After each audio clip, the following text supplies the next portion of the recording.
I am here to discuss the so-called flying saucers. We know now that in the early years of the 20th century, this world was being watched closely by intelligences greater than man's. Did the CIA write Wind of Change by the Scorpions? As humans busied themselves about the various concerns, they were scrutinized and studied. Dr. Loeb, what percentage chance do you give it that you have indeed uncovered extraterrestrial or non-human technology? With infinite complacence, people went about their affairs, yet across an immense ethereal gulf, intellects vast and unsympathetic drew their plans against us. All of a sudden, a stick out of nowhere landed right in front of us, and there was no tree, nothing overhead. Something threw it at us. Yeah. All things unexplained. So some of that, I think, sir, we'll save for closed session.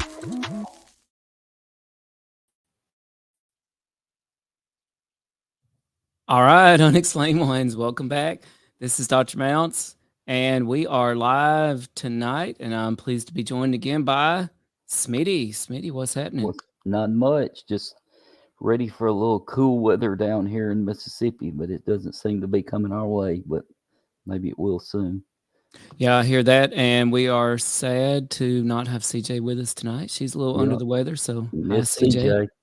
But shout out to her. She really held the fort down, and I guess Smitty did too while I was going on a little adventure. I can't talk about that just yet, but as we get closer to December, hopefully I can. It's going to be pretty exciting, pretty fun to talk about. And we are so glad that all of you are joining us tonight. We have a really special guest joining us tonight to talk about the Gimbal UFO incident.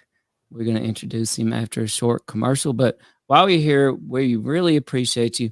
If you hadn't already, be sure to subscribe to the podcast. Smitty, we're over 11,000 subscribers now. That is awesome. And we started out with 0, so we're Well, 11,000. Yeah, I guess everybody starts out with 0, don't they? Probably. Yeah, I know. That's what I'm saying, though. We went from 0 to 11,000 in virtually very little time. Yeah, So and I still remember trying to talk CJ's parents into figuring out how to subscribe. Yep. To the show. So it's kind of just skyrocketed. So that's really cool. We're very appreciative of all our subscribers. Oh, heck yeah. So they weren't even the first two because they couldn't figure out how to subscribe. But that's okay.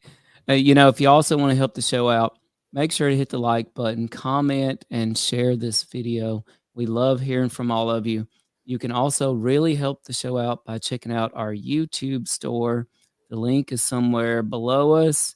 And we got a couple of people joining in already. Palmer Joss says, sup all. Hey, Palmer, thanks for joining us tonight.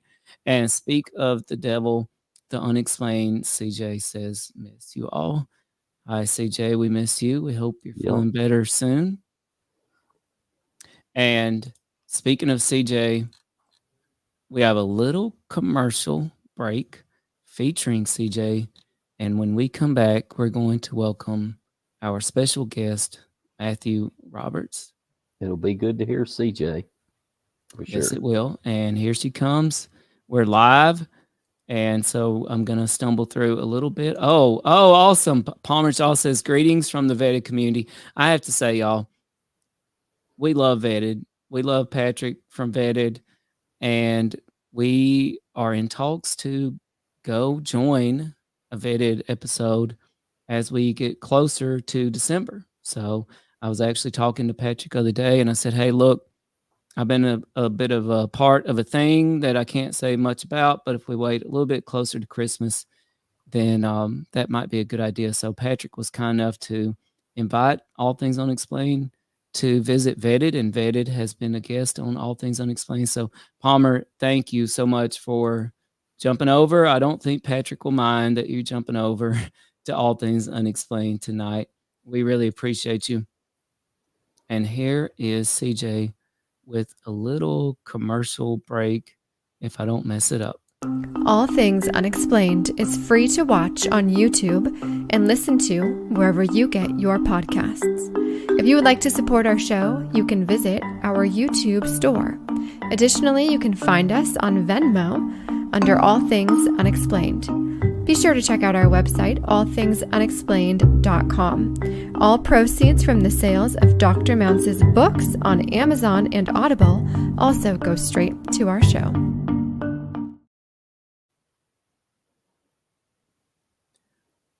All right, and we have Matthew Roberts here with us tonight as our special guest. He's going to talk to us about the Gimbal UFO incident. Matthew is a former U.S. Naval Intelligence specialist who was stationed aboard the USS Theodore Roosevelt in 2015 during the now famous UFO encounters that led to the release of the declassified Gimbal and Go Fast videos.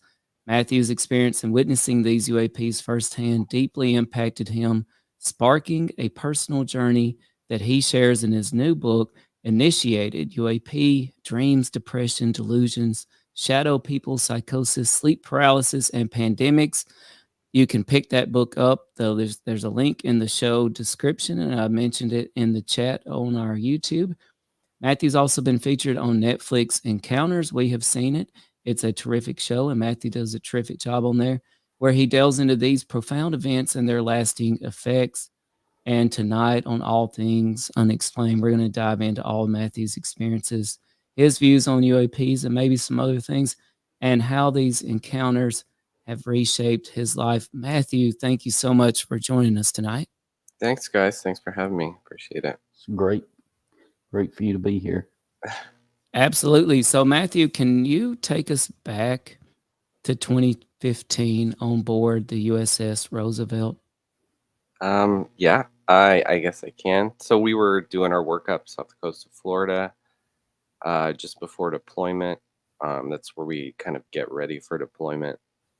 And the workup cycle is, I don't know, it's a month long. We were out there, and so we were at the end of that when these events occurred. And I didn't catch wind of it until a buddy of mine who works kind of with the air wing came in to my shop. I was a cryptologist. So I worked in a skiff and he worked in a skiff. And he came into the shop and he said, hey, pull this up real quick. I had some kind of indication that something weird was going on. Just because the ending of this didn't conform to the ending of other, workup cycles I had been on, because we were at the point where the workup cycle was complete. The people who were on board grading us were supposed to be giving us our grade, right? And we were just waiting for that, and it wasn't happening, and so that was when my buddy walked in the shop and he said, hey, look at this. And so I pulled it up on my computer terminal, and we kind of gathered around, and all of us just kind of watched the gimbal footage and the Go Fast footage for the first time in 2015 on this computer in a skiff. And Matthew, for our listeners, can you remind us what does SCIF stand for? It stands for Sensitive Compartmented Information Facility. So it's where, um, kind of highly classified stuff is happening on board. Um, and that was where I worked every day because my job as a cryptologist was very sensitive. So everything that I did was in a skiff. Right. And so when you first saw these videos, were you aware, was this real time as fighter pilots were also having encounters with these craft, or were you aware of that the encounters had already happened? Well, so like I said, we were at the end of the workup cycle, and the night before, I think I was getting ready for bed. I was about to hop in my rack. It was late, kind of after taps. So there weren't supposed to be any announcements going on over the intercom after taps unless it's kind of an emergency, right? And so I wasn't expecting anything, and I was kind of looking forward to just going to bed and not having sleep interrupted by Right. whatever exercise was going to be going on. So the air defense exercise had finished that day, and I was getting in my rack, and I heard, over the intercom, launch the alert, and I was like, that's strange because the 8X is over, right? What's going on? And so I called up to my shop, I think, and I said, do I need to come up there? Is something happening? And they were like, I don't know, nothing that I know of, So I was like, okay, I'm gonna go to bed. But it was the next day that, I saw this footage, um, and it was, I don't know, it was kind of, it was very unsettling. I'll say that. It was kind of immediately unsettling and almost like sick to your stomach kind of unsettling, right? Because you realize that, I don't know, you kind of realize that, okay, well, this is real, right? But then it starts to sink in that with that realization, it starts to sink in that, okay, not only is this real, but people have been lied to about it for a very long time, And so you just kind of start to question a lot of different things from that point forward. Um, and I think that's kind of what everyone is going through, or a lot of people are going through right now with the disclosure process. That you have people like Chris Mellon, Lou Elizondo, all these guys coming forward saying, okay, this is real. Disclosure is going to be happening. You've got Congress pushing for it. So I think a lot of people are kind of waking up to that stick to your stomach feeling, because you realize this is real. And then there's all those implications that come along with that, right? Like the fact that everybody's been lied to about it. And what does that mean? And um so yeah, that's basically what happened. Um Right. And before I bring up the video, and I think this would be a good time to actually watch the Gimbal UFO video, or at least the portion we have you thought to yourself that, wow, how much more disclosure can people need, Matthew? Because here it is. This literally is disclosure. I mean, have you thought that to yourself? Yeah, I mean, I have, but I also understand that everybody has their own kind of idea of what this is. And so I think a lot of people, in terms of like, confirmation bias, are maybe waiting for the information to drop, which confirms what they always believed, right?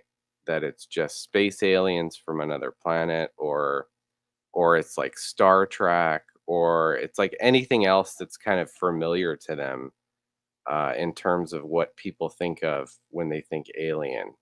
They think Sigourney Weaver, that kind of alien, and then there's, all these kind of horror movie aliens that they have this idea of what it's going to be and how this is going to turn out. And so I think that that's what people are waiting for. They're waiting for that kind of Hollywood explanation of what's going on, and it's just not that simple. It's not that simple. It's much more complex than that. Yeah, Which I because think you're. Oh, go ahead. I will say also that I think that was part of it, right? That was part of the cover up. You had just after World War II and Roswell and all of that, you had elements within the government that were funding, sci-fi movies, right? And that was to kind of shape the narrative into how the public should perceive this kind of thing, right? It's just aliens from another planet. They're just explorers, or they're experimenting on us, or whatever, you know, whatever they wanted you to think about it. And that's what people, when you say aliens now, they have this automatic go-to in their mind as to what they think it is, whether it be the Sigourney Weaver kind of aliens, or um, the day the Earth stood still aliens. It runs the gamut. Like behind you, I was noticing that really cool poster behind you. Yeah, yeah, I like it. I like it. I love that movie. It's very good. Yeah, and I think you make great points there, Matthew. And Diana Pasulka has talked a lot about that sort of thing in her book American Cosmic, right? About how the media and Hollywood and television shows, even radio shows back in the day, really shaped our view of what extraterrestrials means, right? And I think part of this is kind of like, have you ever seen the movie They Live with Rowdy Roddy Piper? It's one of our No, favorites I haven't. here at the show, so you definitely need to check it out. It's made by Carpenter, John Carpenter. It's a classic, and it's a very dystopian future at the time that the movie came out, but it looks a lot like our present day, to be honest. But all of a sudden, Piper finds these shades. He puts them on, and he suddenly can see that some of the people around him are extraterrestrials. Right? He can kind of see underneath their skin and see, hey, there's something else going on here. And the billboards all around him and the television commercials and everything, he suddenly realizes this is all sort of subliminal messaging going on, right? Like giving you little commands like obey and shop and consume and sleep and work. And I think part of what you're talking about is people are just stuck in the daily grind, right? And when they see something like the Gimbal UFO, that came from the most reliable of sources, our own military, it really doesn't, shake them out of their daily routine. Right.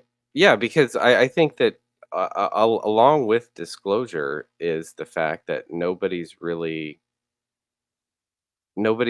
around screaming with their hair on fire, right? Like you see in movies like Independence Day, where everyone's in a panic, and everybody's trying to get out of town, and it's a big thing. And so I think in that sense, it's not really getting that much attention. I think it's going more mainstream. I mean, we saw Louis Elizondo was on the Daily Show the other night, Right. and so that's kind of more mainstream. Um, and you have people like these late night talk hosts that are talking about it, kind of things that they've seen in the news, and they'll bring up aliens. So I mean, it's getting there, but the answer to this stuff is not as simple as any of those Hollywood movies would portray.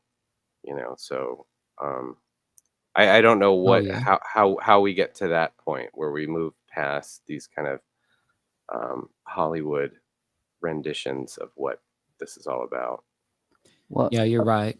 I think a factor of that is those renditions. Until you've experienced something like you've experienced, or a lot of our guests who experience the same thing, you don't have anything to really compare it to. You can watch another movie like about some romance. Well, if you've been in a romance that's similar to what they experienced on screen, but unless you've seen an alien, you only literally have what Hollywood portrays to go on.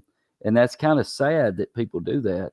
But if they take that for, the gospel of aliens, and they don't really delve into the science of it or look at other people's experiences, and that's kind of sad, really. And that's one reason we wanted to start the show, not to really come to a conclusion, but to get people to tell their stories. Yeah. And that's what we try to endeavor to do. And this might be a good time just to check out the Gimbal UFO and some of our. This is on us, dude. Well, Let me if see if I there's can adjust that volume. it's rotating. There we go. Let me restart this again. Dude, this is a fucking drone, bro. There's a whole fleet of them. Look on the ASA. And Matthew, you're welcome to comment on this as we watch it. They're all going against the wind. The wind's 120 knots from the west. You know, Dude. when I watched it in the skiff, I turned the sound all the way down because I couldn't stand the pilots and the way they were talking about it. You know, because That's a good idea. We could try that too. Well, pilots do that. They that's the way they talk to each other, and there it goes. yeah, and that's the thing, is that it stands right up on its front or its side or whatever that is, you know, and that shouldn't happen. Yeah, and it seems to have a very unusual shape too. Yeah. I've heard some people compare it to the top that you used to play with as a kid, you know, that spins around. And maybe are those tops called gimbals? I guess maybe they are. Yeah. And but yeah, there it goes. And it's, you know, to me, that what makes this unique too is it moves, right? Like it does something that seems to the naked eye and to the general public to be quite unconventional.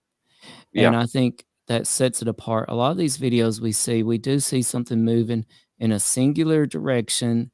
It never changes direction or really moves in any sort of anomalous way. But you hear these pilots talking about it.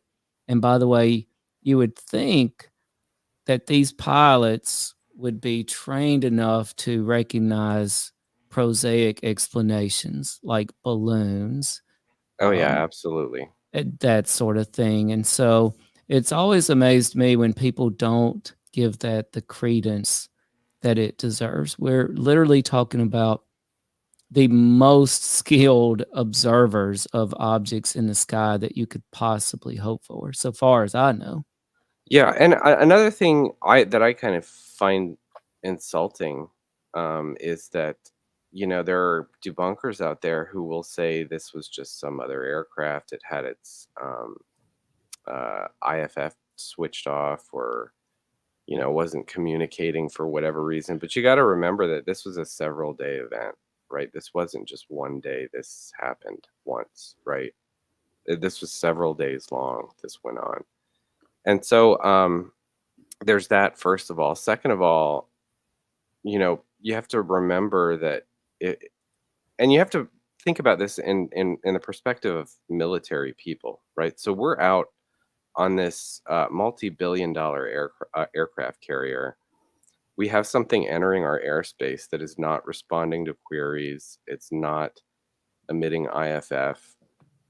It is incumbent upon us at that point to figure out what's going on, because not only could it be a threat, but it could be, you know, what people automatically will think post 9/11 is this an airliner that's been hijacked, right? And so this situation becomes very serious very quickly, and a lot of these debunkers will just have people think that, oh, well, we sent one aircraft up to take a look at it and we couldn't figure it out, so that was it, and we shut off the lights and we went to bed. I mean, that's just ridiculous, you know. We sent multiple aircraft up there to try and figure out what was going on, and this is the kind of footage that they came back with, right? This was not identifiable.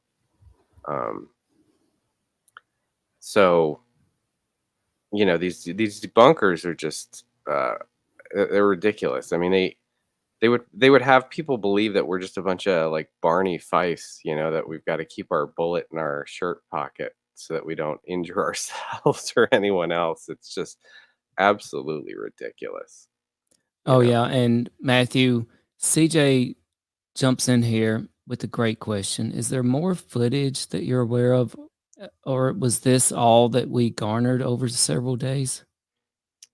Um, I'll go ahead and say that there is more footage. I have seen more footage than this. But I obviously that footage has not been made public.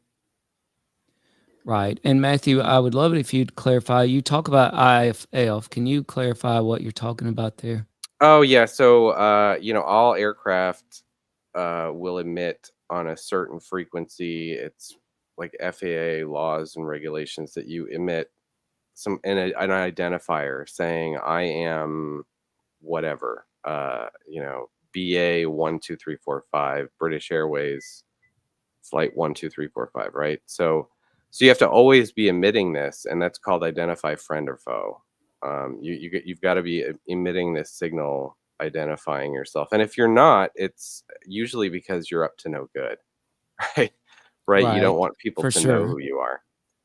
And so when you see someone in the military, in particular from a military perspective, you see someone that's or an aircraft that you have a radar contact on, and it's not emitting that, you automatically go to, this is something nefarious, right? Because that's the only time you ever see that, is if they're up to no good. Um, But Matthew, so at that's that what point IFF too, is. you're talking about not US though, right? Like you're not ever encountering, but Right, correct me if I'm wrong, United States craft not emitting their IFF. right. Yeah. And some of the debunkers will say, well, they just it wasn't working on that aircraft, and that's how they explain this. But this wasn't the only craft, right? Over several days. And so to think, oh, well, all of those craft had their IFF, was unusable for whatever reason, is just ridiculous. It's absurd.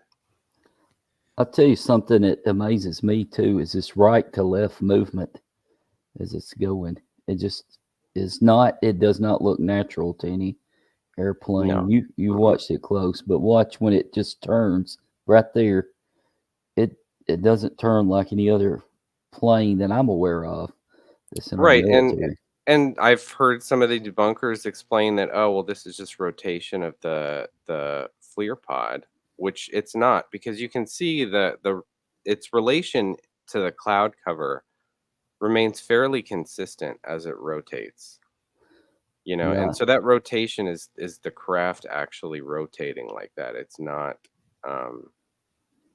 not that the pod is, if the pod were rotating, you would see the cloud cover would come, off to the right side of this, and it would remain kind of consistent with the level of the aircraft. But it doesn't. You can see it's like the cloud cover there is still at the bottom left in the same place where it was, and this craft is standing up on its on its whatever, back, front, side. I don't know what that is.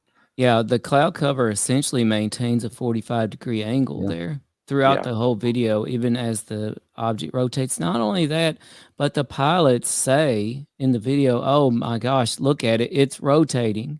Yeah. Right?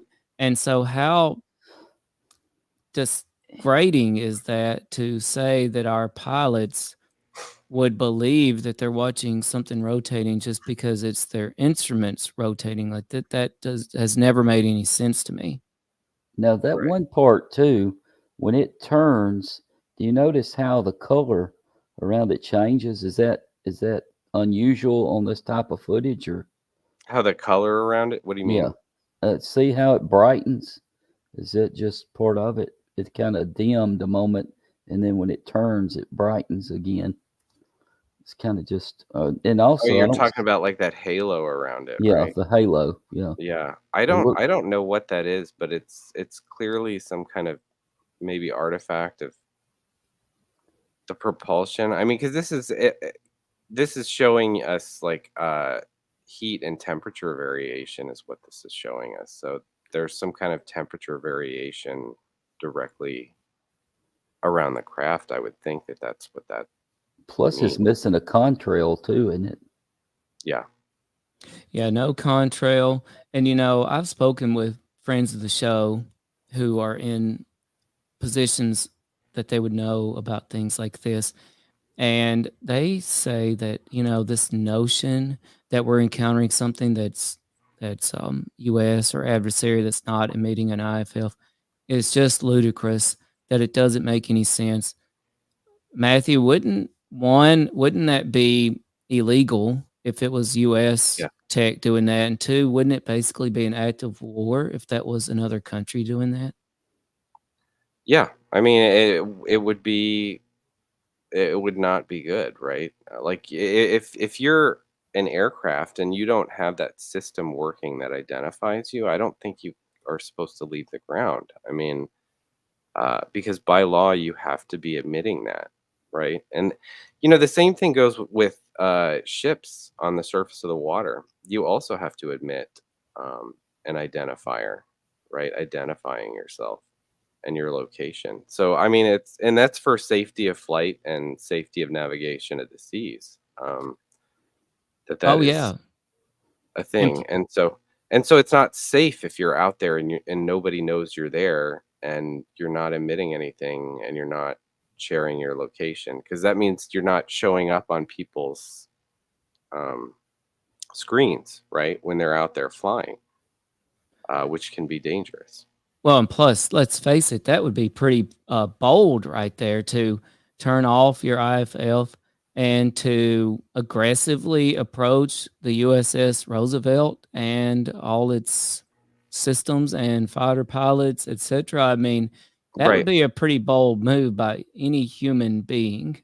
Let's Yeah, be because honest. another part of these laws is that you have to monitor.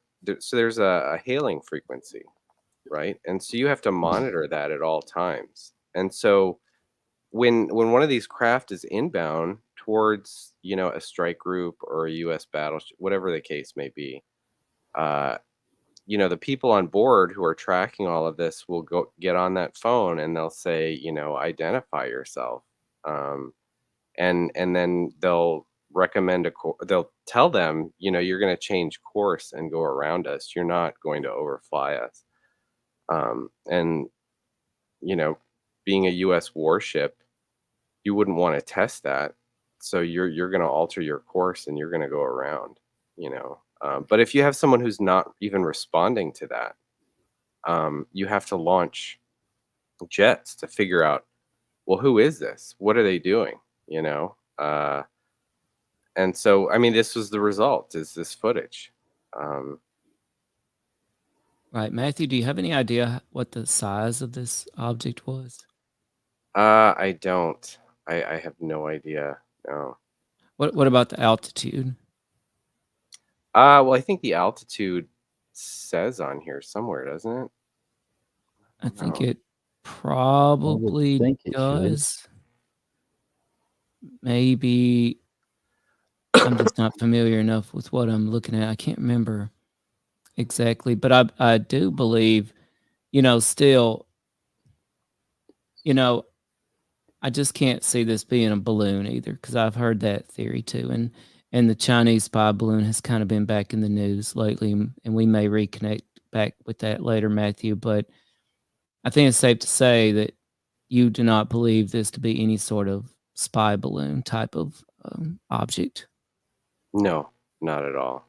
Well, No, I think mean it's going against the wind, which is 120 knots, which I mean, even if a balloon has some kind of propulsion on it, like 120 knot wind is going to be difficult to go against if you're a balloon, because you've got a lot of surface area, right? And you got to push against 120 knots to go as fast, however fast you're going,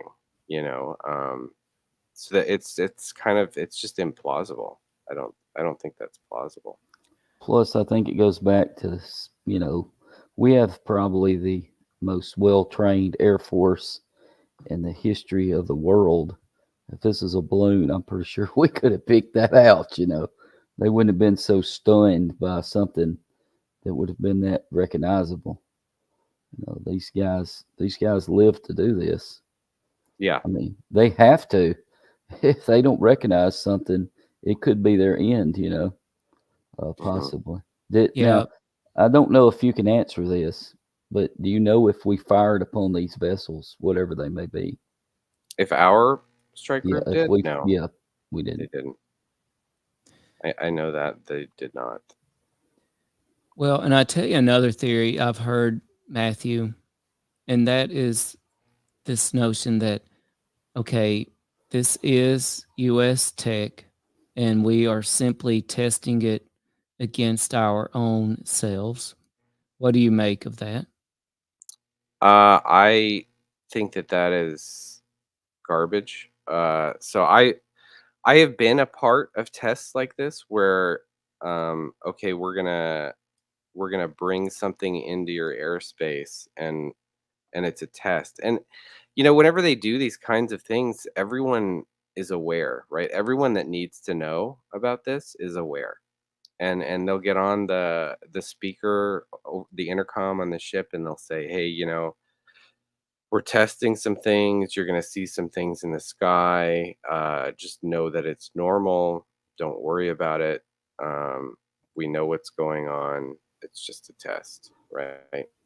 And so people are aware when these things are going on. They're not. It's not a surprise to anyone.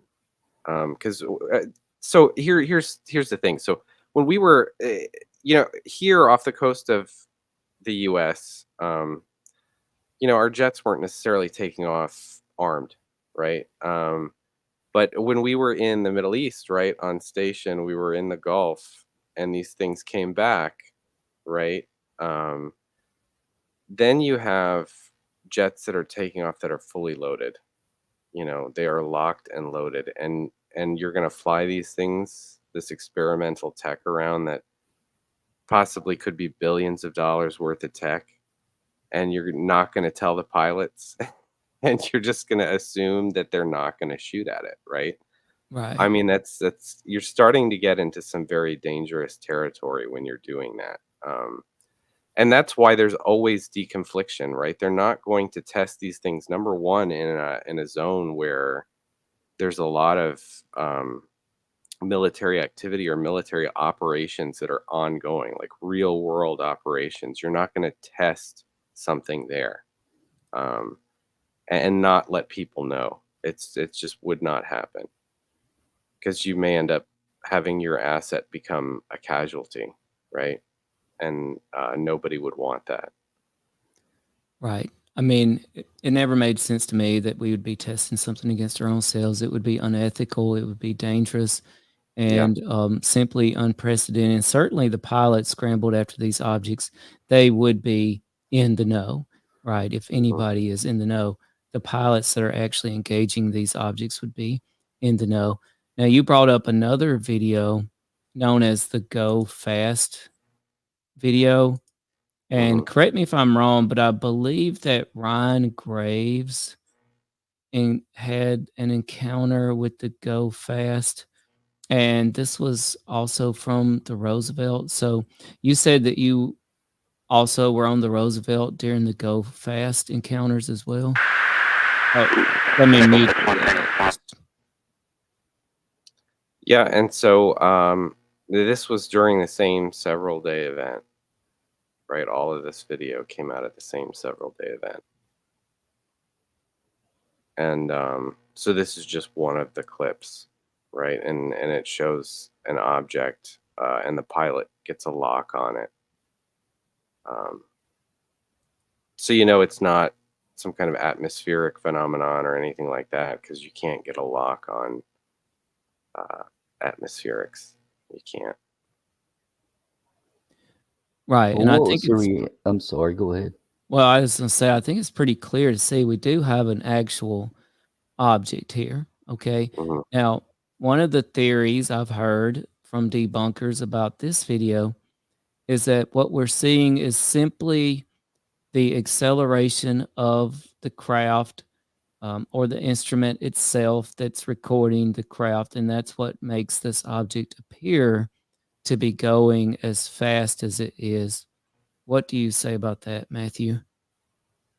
Well, I would say you can see right here in the first few seconds of this video where the cloud cover underneath is fairly static, and you can see that this thing is traveling along that cloud cover just in the first few seconds of the video before he gets a lock on it.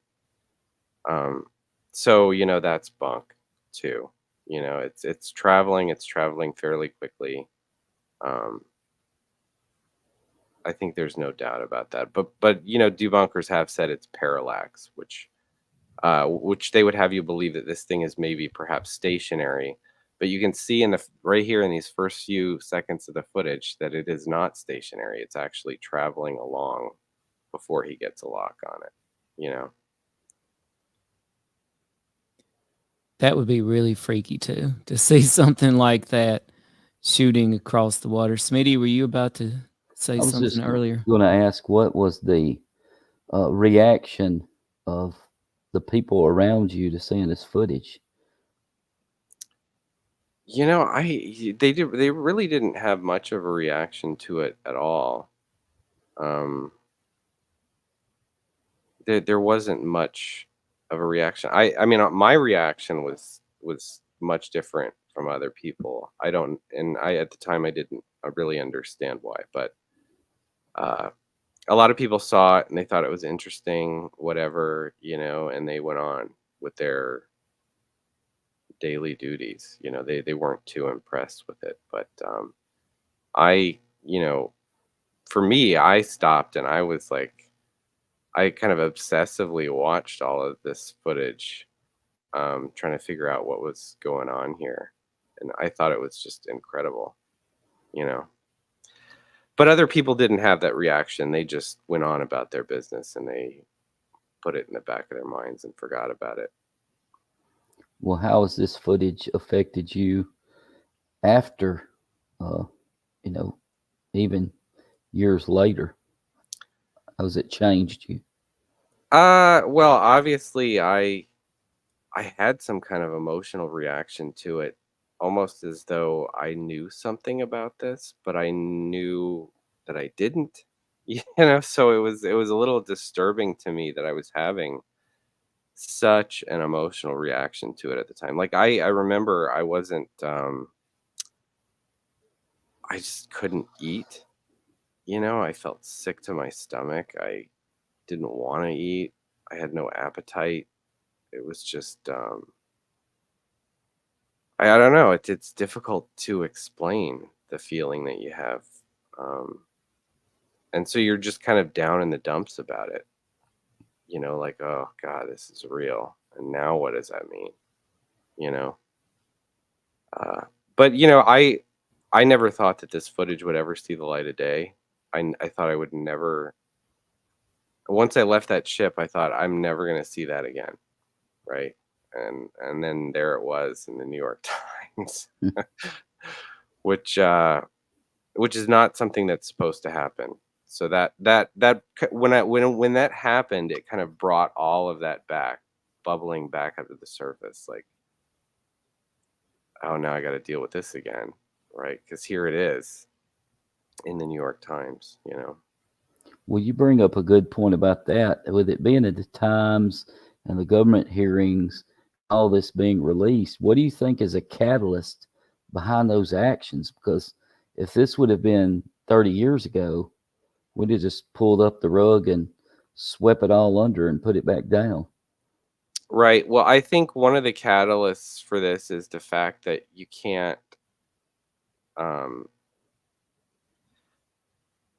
this is going to be, it's becoming more difficult to keep this a secret, right? Because everyone's got a camera. Everybody's got a camera on their phone. People are going to see strange things. They're going to start photographing them. It wasn't like back in the 50s where you just weren't walking around with a camera all the time. Yeah, right. That's true. And the same is true for pilots, right? Because pilots, will sometimes have their cell phone on them, and so they're gonna be able to take, even if they don't have pods on their aircraft to be able to take any kind of footage, like they can hold up their cell phone and get some pictures or some video footage. So I think it's just that one of the catalysts is that it's just impossible to keep a secret at this point. Um, not only is it impossible to keep it a secret, but even within, let's say, behind closed doors, it's much more difficult to keep this a secret because I can tell you that just when I started talking about this stuff at work, I would have people come up to me who just in the course of doing their job, they would be like, "Hey, I came across this. What is this? What do you think of this?" And they would show me some picture or footage or something. And I would be like, "Yeah, that's pretty interesting. I think that that's probably real." And we've heard a lot about how there's been this group started behind closed doors on one of the classified internets where people just get together and they will post things that they find or see just in the course of doing their normal job, right? Right. And so that kind of thing is happening more and more. So you can't really keep this as some kind of special access program because it's everywhere, right? You can't control who's going to see this anymore. Um, and so it's becoming this big open secret behind closed doors uh, in a way than before. Um, so I think that has a lot to do with the push for disclosure as well. But obviously there are a lot of people doing a lot of hard work. Lou Elizondo, Chris Mellon, they're in there with the Senate and Congress, and they're talking to people and they're pushing, and thank God for them. You know, I Yeah, mean, they're moving the ball, and I think we all owe them a debt of gratitude for that. I agree. I agree. We're glad to have you with us tonight, Matthew. Can you tell us a little bit more about your book? Yeah, so it basically just documents what happened to me after 2015, and when what started happening to me when I arrived at the Office of Naval Intelligence. I was transferred there as an analyst, and I spent 3 years there, and this just documents what happened to me while I was working there, and it documents like non-human intelligence contact type events, experiencer type stuff, and so that's basically what it's about, and then the conclusions that I came to as a result of that. It was very scary. It was a very scary, harrowing experience, but I'm grateful for it, obviously. And I wrote, I thought enough of it that I wrote a book about it. And I will say too that, experiencers just hang in there because this stuff is going to come out too. I was not the only one at ONI who was having experiences, right? This wasn't just me.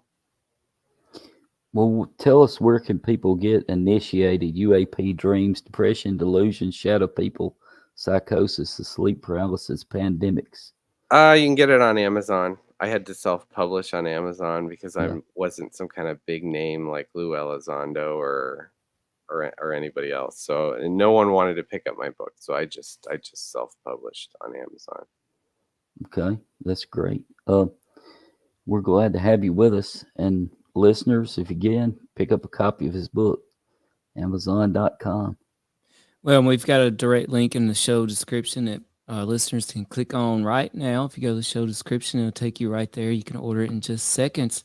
And one of your topics I noticed, Matthew, is sleep paralysis.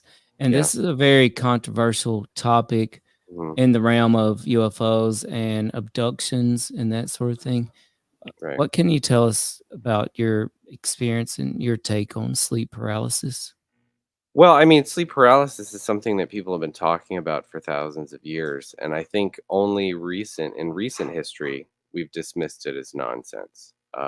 but certainly in antiquity, uh, up until, I don't know, maybe the 50s, 60s, 70s, people thought of it as something that was very paranormal and involved the paranormal, right? That this was an actual occurrence. But science today will just dismiss it as, oh, it's nothing, nothing to see here. Don't pay attention to it. It's just, and of course, I kind of, in my book, I talk about how that's just nonsense, right? I think everyone else throughout the course of human history um, knows better, right, than a few scientists do today. Um, I certainly don't buy the modern explanation of sleep paralysis at all. Um, and that's simply because you can have experiences where you're told something within a sleep paralysis that you don't know about. You could be told something, anything, right? And you can then get up and Google that thing, and you find out it's a real. Oh, that's a real thing, you know. And so you can't at that point you can't just dismiss this as nothing, right? There's something there, and so I think it's really unfortunate that science just dismisses it in the way that it does. Yeah, one thing that shocked us on this show is we've had a lot of scientists on with us, physicists, astrophysicists, and it always amazes us how a lot of the times after the show, they'll reveal to us some very paranormal encounters and experiences that they have had, and they've kind of made it clear that they believe that there's some sort of association. Do you see some sort of association between things like what people generally consider paranormal and the UFO phenomenon? And but not only that, but with science, physics, astrophysics, and so on. Yeah, absolutely. And and one of the really unfortunate things about all of this being kept a secret is that um, this kind of stuff just kind of gets left to uh, people who have never experienced it to try and explain it, right? And so Right. within science, I think that that's a very dangerous thing to do. Um, and it's unfortunate for science, but I think the only way you can actually study this stuff is if you have experienced it. Because if you haven't experienced it, you don't even know what you're looking at, right? So it's kind of like having a blind person conduct a study of color, right? Like, how are they going to do that? Because you can't see it. And so I just and the ones that do study it, you do talk to them, and then they start to say, "Oh, well, I've actually experienced some things," and so that's why they're looking into it, which is no surprise, right? I'm not surprised by that at all. I just think we need more of them. Oh, for sure. And we're pleased to be speaking with Matthew Roberts tonight. He has written a book called Initiated, and you can pick it up in the show description right now. And Matthew, I think you're so right about the scientists, but I can tell you that I do think that there are scientists out there, studying the phenomenon that have had these paranormal experiences as well.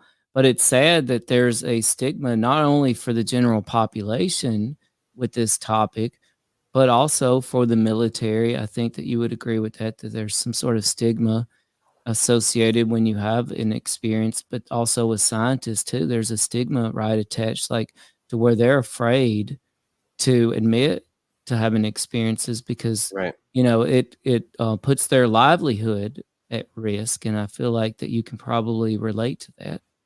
Yeah.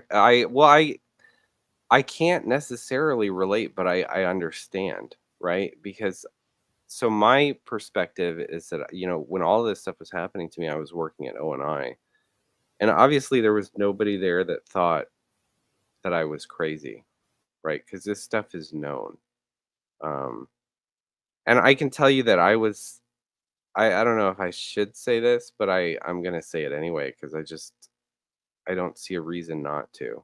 Um, So I got put in touch with people who were studying this stuff for the government, and I would talk to them about the things that were happening to me. And one of the things was this voice that I would hear, right? I would hear this voice when I was waking, or in that state between asleep and awake, and it would tell me things, right? This voice would tell me something maybe that was going to happen, or it would tell me the name of an author to read or something like that. And so I would do that, and I would look into these things. And I was telling one of the people at another agency that I was put in touch with about this, who'd been studying it for a long time. And he said, I want you to understand that just because we can't explain it scientifically doesn't mean that that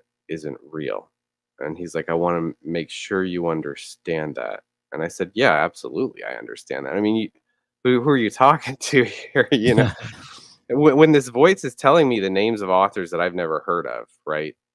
And I can then look that up and Google it and see it's a real thing. It suddenly, like, I don't need anyone to affirm that for me and tell me, oh, that's really a real thing. I knew that before, but so I mean, all of this stuff that people talk about as paranormal, um, it's real, right? And we need to figure it out. And science needs to get on it and and lose giggles and just dig in, right? Oh yeah, for sure. Matthew, I really love you brought that up. We have heard of very similar experiences from many people, right? Sometimes on the record, many times off the record. Do you think that your encounter with the Roosevelt, do you think that unlocked your experiences or your susceptibility to experiences? Or do you think has it been there all along and maybe you've had some experiences in the past or maybe you just didn't pay attention to them? Or what do you think? Well, yeah, I think I talk about that a little bit in the book. I talk about how I had experiences, but I had dismissed them as, oh, this is just a crazy dream, a super hyper realistic dream, nothing to think about, nothing to see there. But then when this happened to me on the Roosevelt and I started to have other experiences in 2017 when I was working at O&I, that's when I kind of put it together and I was like, wait a minute. I this is something. And this I've had similar things happen throughout my life where I've just kind of dismissed it and I should not have, you know. One thing in particular, I'll tell this story real quick. I had moved into a condo. I was on the it was like a two-story condo. I was on the top floor. There was a guy on the bottom. I went to sleep one night, had this crazy dream being chased through my condo by entities or whatever. And I get up in the morning. I thought, wow, that's kind of crazy. I felt kind of disgusting. Um, and so anyway, I go downstairs to my Jeep because I'm gonna go get some breakfast that morning, and the downstairs neighbor comes running out of his condo, right? And he's screaming at me. And he said he's like, "Your kids were up all night, running around." I was like, "Whoa, dude." I said, "I don't have any kids," right? He's Wow. like, "At one point, it sounded like they threw a goddamn bowling ball down the stairs." And I was like, "I don't have any kids. I was the only one in there last night. I don't know what you're talking about, dude." I thought he was crazy, but, and that was one of the kind of immediate flashbacks that I had, because there was someone else confirming that there was something going on in the condo, right? This guy heard it, and I just dismissed it. I thought he was a nut job and that I had just had a nightmare, right? And it wasn't that simple, clearly. Yeah.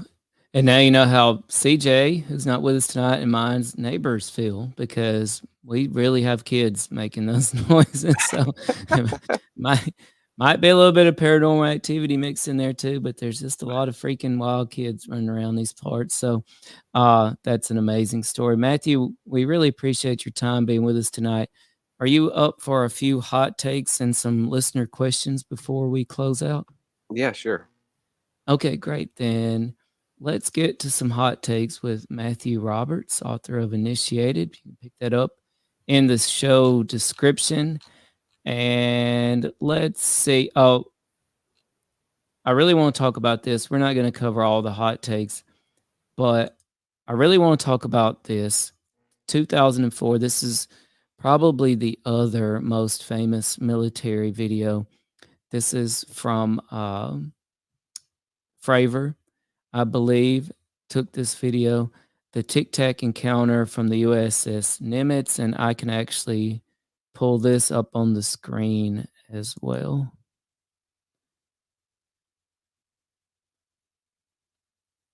And it actually starts off looking very similar to the gimbal, in my opinion, Hmm. if people haven't seen this before. But this is from 2004 from the Nimitz, and I believe this was off Catalina Island, perhaps. Yeah, it was West Coast.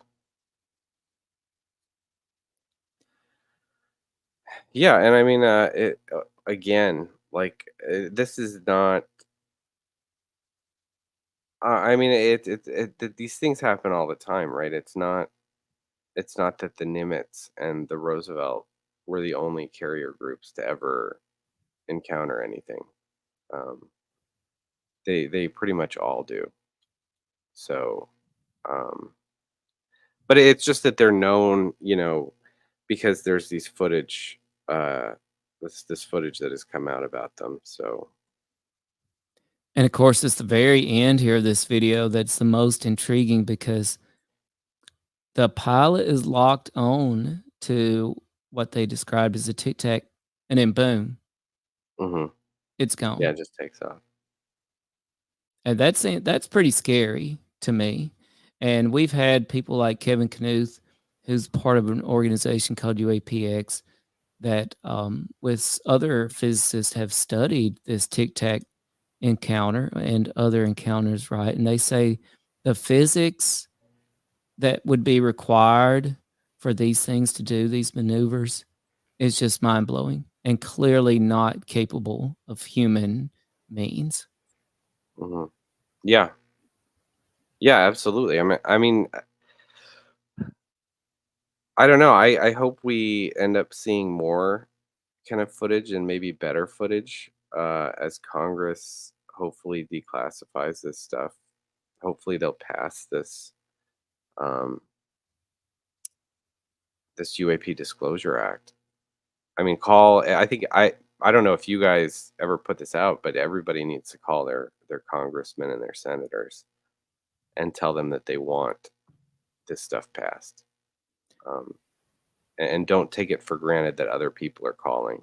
You just call yourself and let them know, right? Make your opinion known. Um, the more people contact them, the better. That's great advice. And we appreciate friend of the show, UFO Intros. Welcome. Thanks for joining us tonight. And UFO Intro says Matthew has a really powerful testimony. So glad you got him on. Well, we are honored to be joined by Matthew Roberts tonight. He has written a book called Initiated. You can pick that up in the show description. UFO Intros and all the others watching tonight on YouTube or X. Thank you for joining All Things Unexplained tonight. Matthew, another hot take I've got here for you. And I kind of delved into this, I kind of dipped my toe into it when I started talking about sleep paralysis. But what's your hot take on abductions? So my hot take on abductions is that they're not abductions, right? It's the beginning of a process, um, and it's a process that is transformational within you, the individual, and that's what it's all about. And people might think that sounds corny, but we see evidence for this in nature. You've got caterpillars that transform into either a moth or a butterfly. Um, and the same is kind of true for humans psychologically. And that's kind of what's happening there, if that makes any sense. I don't know if that makes sense to anybody, but that's my take on it. And I will say that my favorite books on this topic are not UFO books, right? My favorite UFO books don't mention UFOs at all. Um, I like the works of people like Joseph Campbell, um, people like Jungian psychology, Dr. Jung. I love Yes. reading those types of books. He did write a book about UFOs, but for the most part, he doesn't really touch the subject. But of course, everything that these people write is about this stuff, right?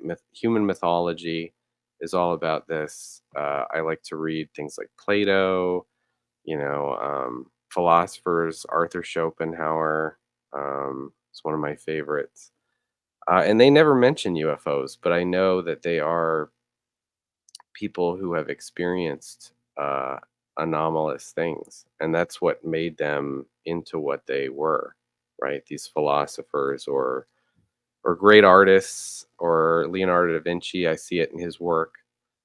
Um, so I don't know. Oh I mean, yeah. that's kind of my hot take. I really like that. I've never quite heard it put that way before, and you're totally right. There seem to be clues, and not so subtle clues, by the way, kind of placed throughout human history. And Yeah, that's just the human history we know about and have been able to discover, right? yeah. I So, mean, and you look back at all the lore and the mythology, and you clearly see that people are talking about gods coming from the sky. It's so this stuff has been going on for a long time. But that's the problem is that those things don't occur to us. It doesn't occur to us to look back at those types of things because we've been fed this kind of narrative from Hollywood about what this stuff is all about, right? We shouldn't associate it with anything other than um, nefarious aliens coming from the sky or abduction. We talk about, but I just don't see it that way, right? And one of my favorite things in terms of abduction, if you want to study Greek mythology along these lines, there's the um, an abduction myth, right? And I start my book out with it. It's the Homeric hymn to the goddess Demeter, and it talks about how Demeter's daughter Persephone was abducted by Hades, right? And so if you want to understand the abduction phenomenon, read that myth, right? Don't watch some Hollywood movie about it, because and the reason I say that is because this myth has survived for thousands of years, right. right? And there's a reason for that, because it speaks some truth, right? And so that's when I'm looking at sources and things to look at, uh, looking for answers in all of this. I like to read things that are very ancient and old, that have had legs for thousands of years, because there's a reason it's had legs, right? Because Right. it's the truth has legs, and it's going to continue walking. So read that myth if you want to learn about abduction. I tell you something else I like about ancient or ancient myths and those sorts of things is that it's kind of easy for some people to write off modern day encounters, but it's much more difficult. This, I think, part of why a lot of debunkers don't bring up ancient accounts. It's way more difficult to say take a Old Testament account of a flying scroll 30 feet long, 15 feet wide, destroying a village, and apply some prosaic explanation to it, right? Because there weren't a whole lot of Right. things flying around 500, 1,000, 2,000 years ago, right? So I think that's why a lot of debunkers don't bring up these ancient accounts, because they kind of just say it like it is, right? And there's not too many ways to make out like it's anything else but than what you're reading. Yeah, right, right. Because I mean, it's impossible to say it was Russia or China, Yeah. Yeah. back then. Or was it Jamestown? They had a few sightings Mhm. in the 1600s. So, there's like Mount said, there wasn't anything but birds floating around up there then. So, Right. Yep. Yeah, and you And can go through, like old newspaper clippings and newspaper articles and find accounts dating back, hundreds of years where they're talking about, there's maybe some local article in a publication that's talking about, oh, well, the the sailors on so and so ship saw, a meteor display where meteors were entering and exiting the water. And it's like, well, yeah. meteors don't enter and exit the water, right? They only go in one direction. And so if it's exiting, then what is that, right? You can't say that that's Russia or China if we're talking about 1800, you know. Um, so I mean, all you have to do is do your homework, and it's all there. I mean, just look, and you'll Oh, find yeah. it. And that's why I say, wow, disclosure, it seems to really been kind of slapping us in the face for quite a while now. And we just, like you said, we just have to pay attention. Yeah. So I have just a couple more if you're up for it, hot takes for you, and then a few listener questions, Matthew. And I'm really excited to get your take on this because this has kind of been back in the news here again lately because this is another military encounter. And I said we're going to circle back on this, and earlier I brought up the Chinese spy balloon, right? So shortly after we had this spy balloon situation, which we kind of got shot down off the coast of Myrtle Beach, not far from CJ and myself, we were told that NORAD adjusted their sensors and that all of a sudden, hey, they're picking up objects now over Super Bowl weekend. This was February 2023. And we shot down one over Dead Horse, Alaska, shot down one over the Yukon Territory, and one more somewhere else, right? And since then, we've seen no photos, no videos, nothing else. They said the object over Dead Horse, they just left it there. That's what they said. Nothing to see. Weather too bad, conditions too inhospitable. Can't find it. We're just leaving it out there. What can you tell us? What are your thoughts? We scrambled fighter jets or Canada or NORAD and literally shot down 3 UFOs over Super Bowl weekend. And by the way, I'm still amazed more people don't talk about it. But what's your take on it? Um, I don't really know, but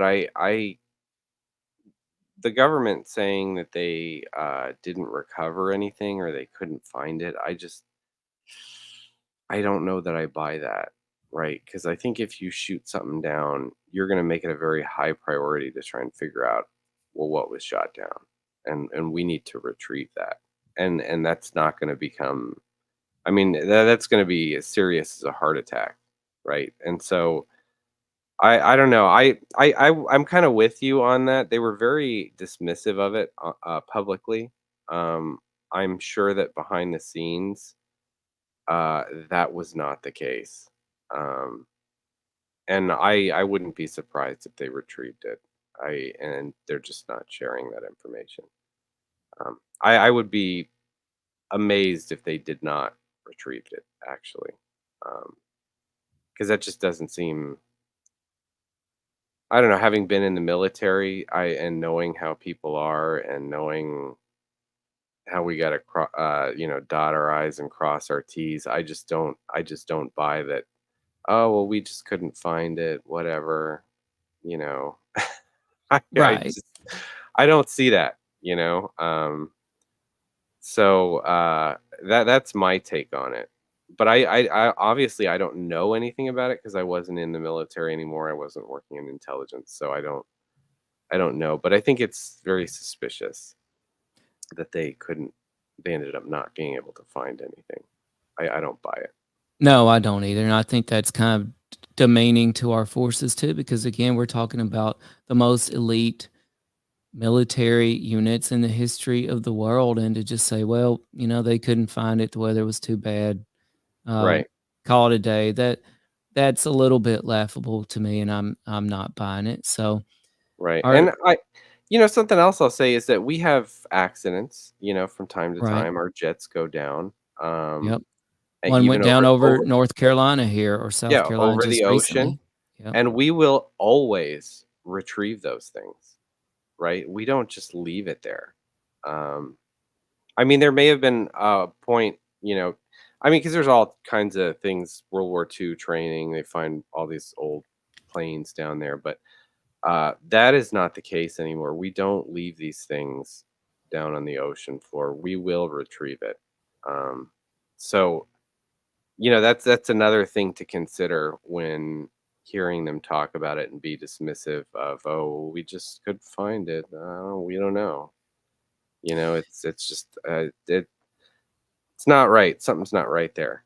You Yeah, know. it's hard to believe. I mean, we can retrieve things on the moon. We can retrieve the submersible that imploded on the way down to look at the Titanic, right? But to say we can't retrieve something over Dead Horse, Alaska, that's a little bit laughable. But Yeah. speaking of retrieving craft, my last hot take for you, and then we'll move on to some listener questions, Matthew. Perhaps the keystone event in ufology. What's your hot take on Roswell, the Roswell incident, 1947? Uh, I don't know anything from behind closed doors about this, so don't quote me on it, but my personal feeling is that it was probably real.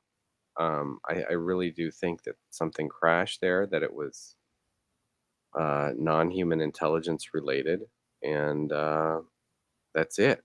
It was what people thought it was.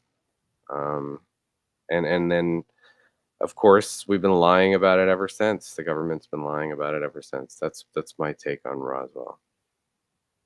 Yep, I'm with you, and I want to point out that my friend that does the UFO tour in Roswell, Paul, shout out to him, and make sure to check out his UFO tour. But he made a great observation, Matthew, and then that is if you look at the weather balloon wreckage that they presented in the now infamous photo, it's completely pristine. It's shiny. It's flawless. Looks like it just came out brand new of the weather balloon box. Okay, but I've been out there in the New Mexico desert, and like my friend Paul pointed out, hey, you don't have to be out here but a few seconds, and you're not new looking anymore. Okay, you're not shiny. You're not flawless. You're beat to heck and back by the wind, the conditions. It's really rough terrain out there. It's horrible conditions, and the fact that they presented this pristine looking weather balloon wreckage debris, that's also kind of laughable. And I think shout out to Paul there that pointed that out.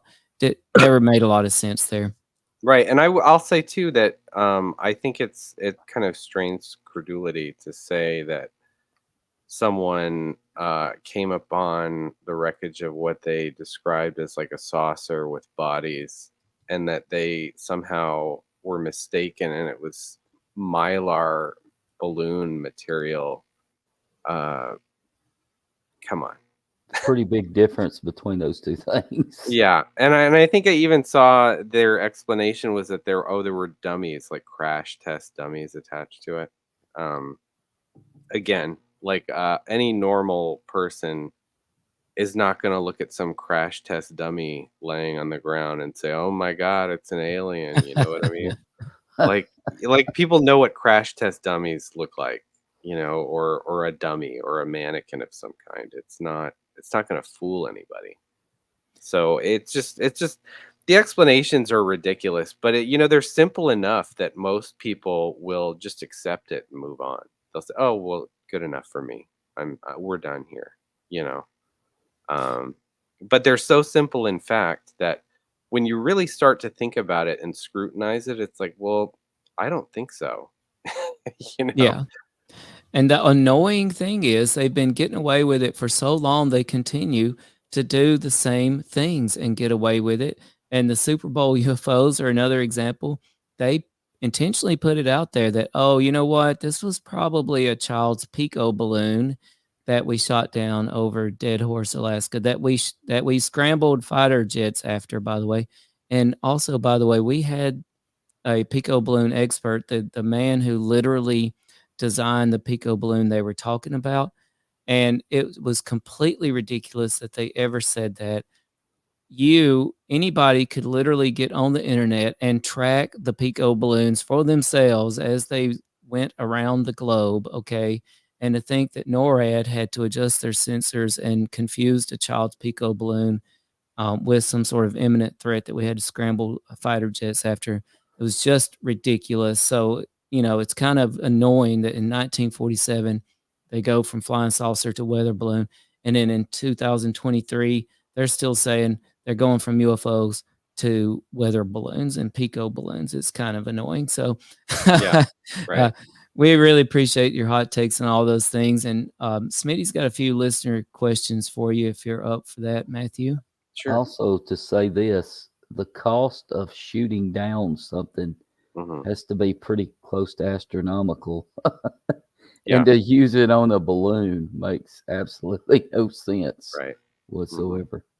I remember, maybe I'm wrong about that, but I thought Patriot missiles when we went to Desert Storm were like $250,000 a piece. And of Yeah, course, they're that's not. been It's not cheap. 1990. Mhm. So, to use something that costs that much money to shoot down something that's a balloon doesn't make a whole lot of sense. Right.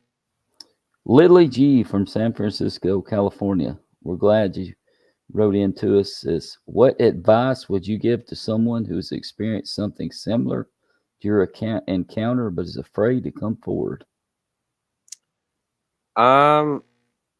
Well, I mean, if you're in the military, I would certainly encourage you to come forward because they can probably hook you up with some resources there. But insofar as people coming forward, civilians, um, I don't know. I guess you just got to be strong, right? Because you're on the right side of history on this.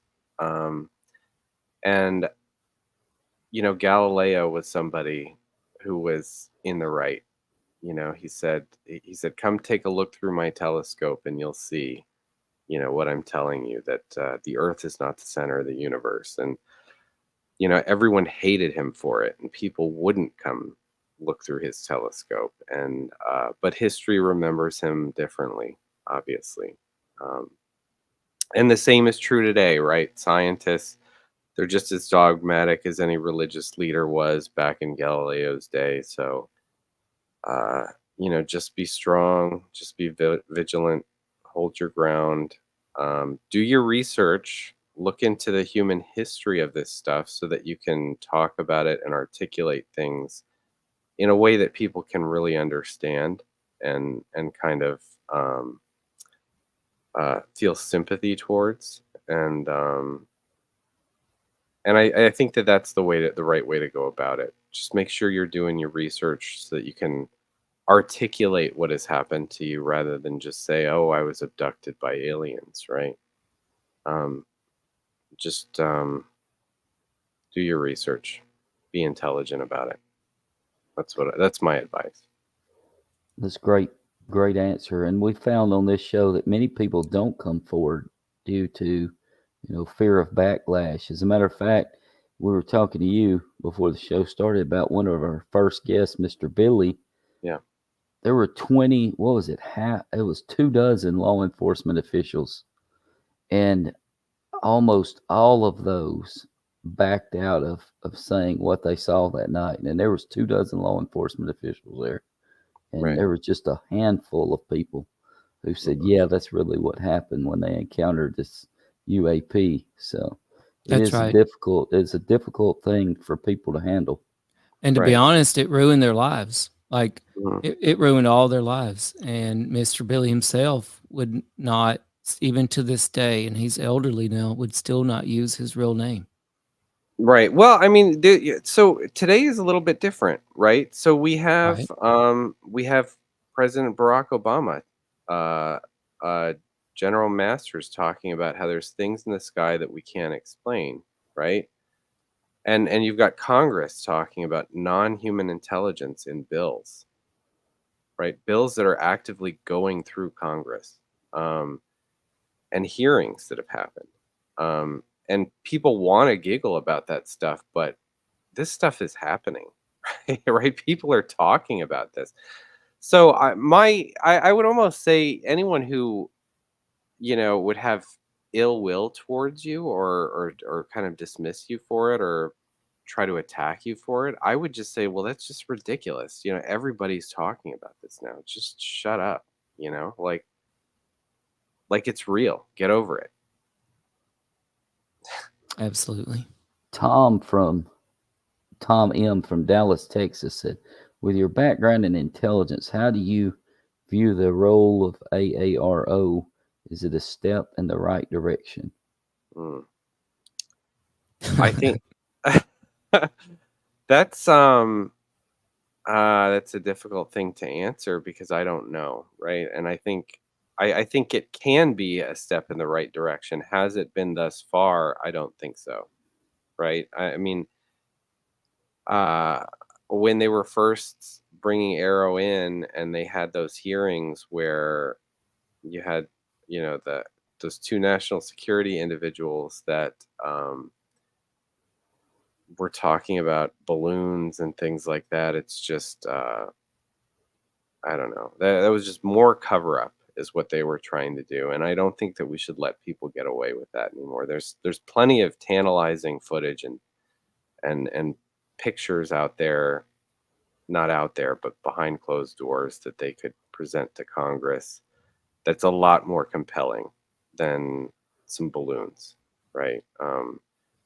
And so I think that that's kind of the issue, is that Arrow has kind of been presenting maybe factual cases that they've debunked to Congress, right? And Congress isn't really interested in that. They say, bring us what you haven't debunked. We want to see that stuff, right? And that's what they're not doing. And I don't know why, or why they think that this is a good idea, but we just need to rip this Band-Aid off and move past this. And Arrow could be a step in that right direction, but I think thus far they have not been. That's my take on Arrow. I agree. And, they do seem to be cherry picking particular cases to support some type of narrative that they're wanting to portray. And one of our favorite quotes on this show came from one of those first UAP hearings in front of Congress, and here it is right here. And you may have been talking about this person. So some of that, I think, sir, we'll save for closed session. That's where all the good stuff goes, closed session. Right. Yeah, and I think after that testimony, I tweeted that I was amazed that they were, both of them, able to sit upright without a spine, Oh, yeah. Because it was absolutely ridiculous. Yep. It was hard to so watch. Ridiculous. I've never seen. I don't know if I should. No, but tell us. I've been in the military. I was in the military for 16 years, and I saw a lot of brave people do a lot of really brave shit, right? And to see those two sit there in front of Congress and just kind of try to wash this away and just be these squirmy little fucking totally spineless assholes was just such a, I don't know. It really rubbed me the wrong way that someone could become so high up in this apparatus and structure and have literally no backbone. It's insulting, right? It is. It's insulting. It's I didn't even have words for it, right? I was so infuriated. It was just absolutely infuriating. I was so angry. But yet there it was, right?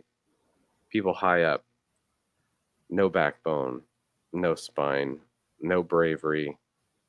They'll just drift in the shifting winds, and it's very unfortunate to witness something like that so publicly. I'll say that. That's what I'll say about those hearings.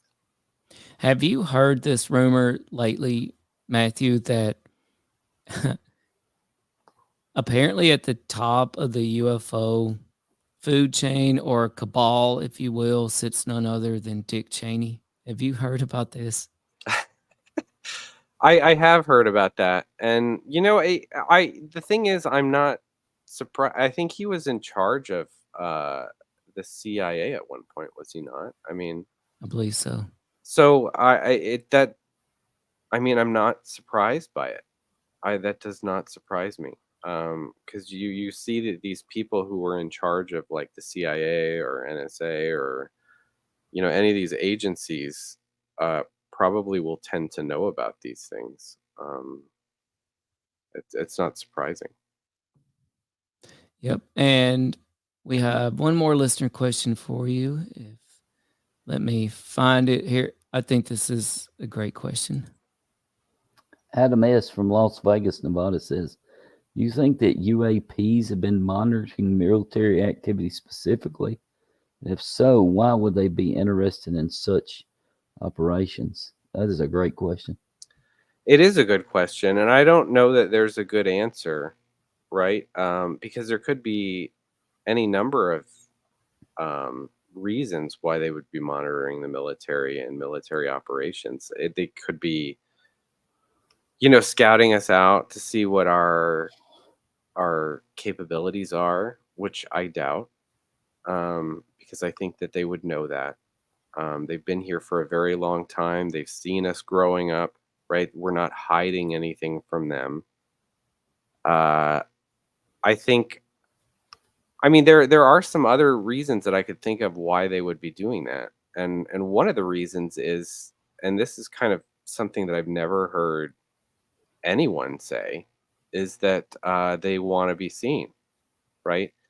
Not only do they want to be seen, but they want to be seen specifically by higher ranking individuals, not only in our own government, but other governments, right? That would be a good reason to show up in places like this, because what are other governments doing, right? Other governments are spying on us. They might have satellites up there taking pictures of our operations. And so if you're taking pictures of that, oh, and lo and behold, there's these saucers flying around. So you're going to see that as well, right? Not only in our country, but high level people in other countries as well. I mean, that could be a reason why they're showing up. I mean, there's any myriad of answers to that question, and I don't think that we have an adequate answer as yet as to why. It's a good question, and I think we need to answer it. That just blew my mind. That was a great answer. I've never thought about that possibility. Right. But you make a great point. You make a really great point. Yeah, and also nuclear facilities, right? Like Yes. those things are also going to be monitored by other governments. So if you're showing up over that, high level people, not only in our government, but other governments are going to witness that, because they're all watching.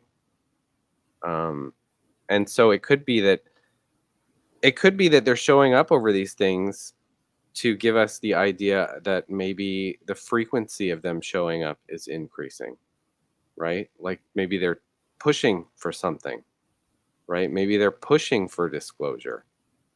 And so they're ensuring that they show up more and more often for these leaders to say, it's almost like saying, well, you better start disclosing something before we do, because it's going to be a bad day if we do it first, right?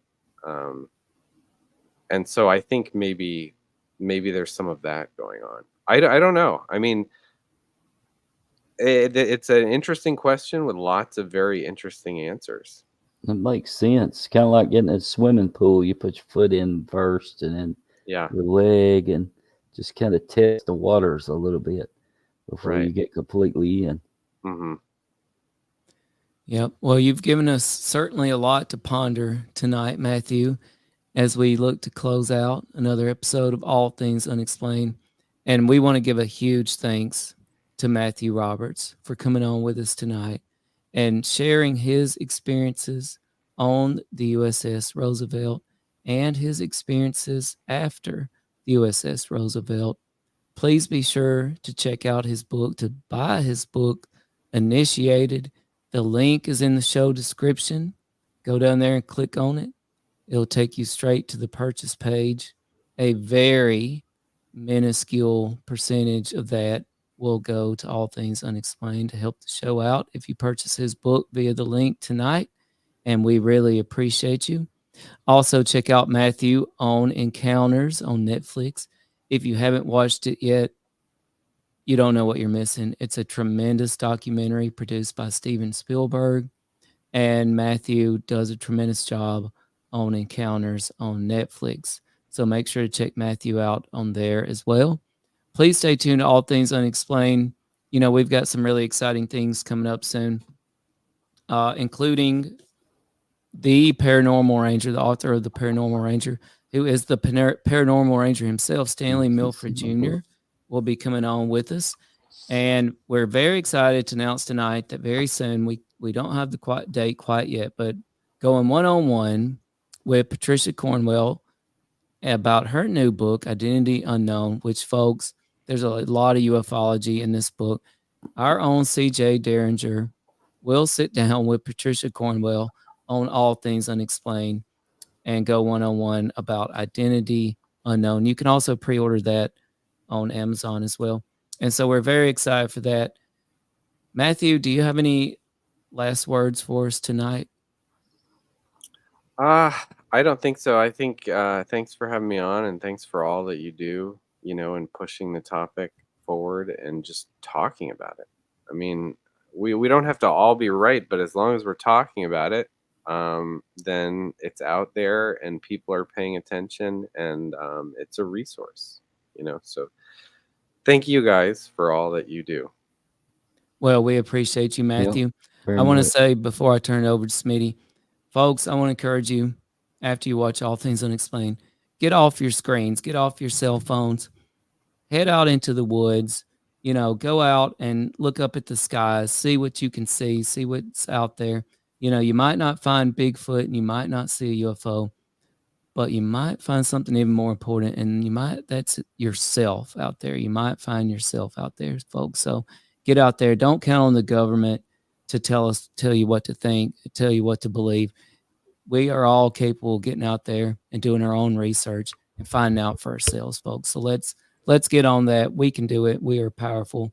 Let's get out there. Smitty. We thank Matthew again. Thank all our listeners. We're so fortunate to be able to host this podcast, and we miss CJ tonight. And always remember, be happy, be strange, listen to All Things Unexplained, and good night. I thought you were about to call for offering there. No. And remember, pass the plate around. No, I'm kidding. We appreciate it if you hit the subscribe button. Make sure to hit like. Check out our YouTube store. Thanks, Smitty. Thanks, Matthew. Yep. Thanks, everybody. And we're live, and CJ's not here, so it's going to take me a little bit to find the outro. Here it is. Be happy. All Things Unexplained. What's your hot take on Travis Taylor?